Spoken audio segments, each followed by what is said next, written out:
This was my wife's Coleman lantern that she last used in 1993.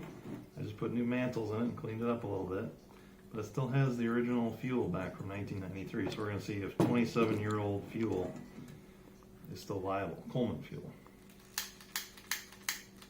would help if I could find one of these that worked. Cut.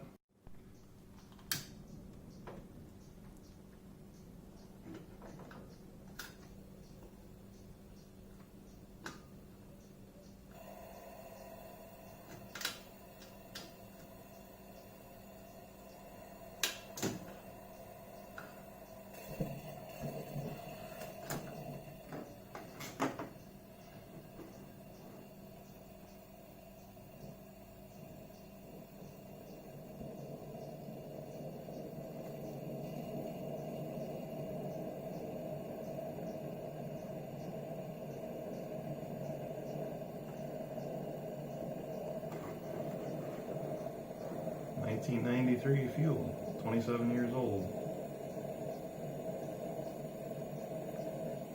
Pretty good.